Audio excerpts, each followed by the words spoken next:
ಎಲ್ಲರಿಗೂ ನಮಸ್ತೆ. ನನ್ನ ಹೆಸರು ದೇಶಾನಿ. ನಾನು 3ನೇ ತರಗತಿಯಲ್ಲಿ ಓದುತ್ತಿದ್ದೇನೆ. ನನ್ನ ವಿಷಯ ಐತಿಹಾಸಿಕ ಸ್ಥಳಗಳು.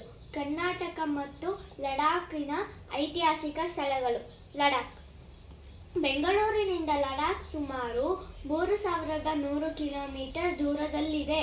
ಲಡಾಖ್ ಜಮ್ಮು ಕಾಶ್ಮೀರ ರಾಜ್ಯದ ಭಾರತ ದೇಶದ ಉತ್ತರ ಭಾಗದ ಕೊನೆ ಮತ್ತು ಚೀನಾ ದೇಶದ ಭೂಭಾಗದ ಕೊನೆಗಿದೆ. ಇಲ್ಲಿನ ಹೆಚ್ಚು ಭಾಗ ಹಿಮ ಮತ್ತು ಬೆಟ್ಟಗುಡ್ಡಗಳಿಂದ ಕೂಡಿರುತ್ತದೆ. ಇಲ್ಲಿನ ಜನರು ಇಲ್ಲಿ ತುಂಬ ವಿಸ್ಮಯ ಮತ್ತು ವಿಚಿತ್ರಗಳಿಂದ ಕೂಡಿದೆ.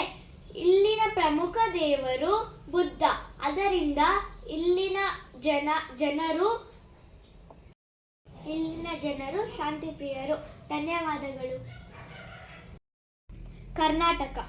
ಈ ರಾಜ್ಯವು ಬಹಳ ಸುಂದರವಾಗಿದ್ದು ನದಿ, ಸಾಗರ, ಬೆಟ್ಟ, ಗುಡ್ಡಗಳಿಂದ ಕೂಡಿದ್ದು ಎಲ್ಲ ತರಹದ ಭೂಪ್ರದೇಶಗಳಿಂದ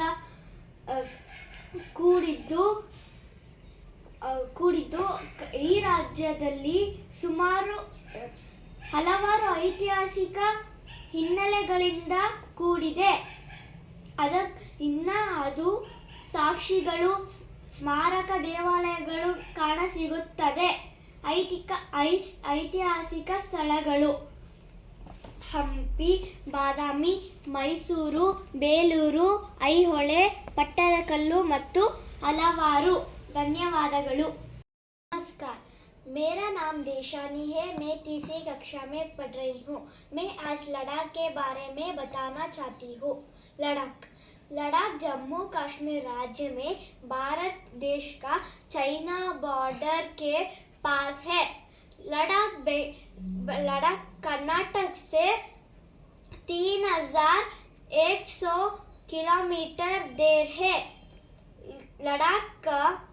लद्दाख का मंदिर, बुद्धा का मंदिर ज़्यादा है. बुद्धा का भक्त लोग ही ज़्यादा है. धन्यवाद.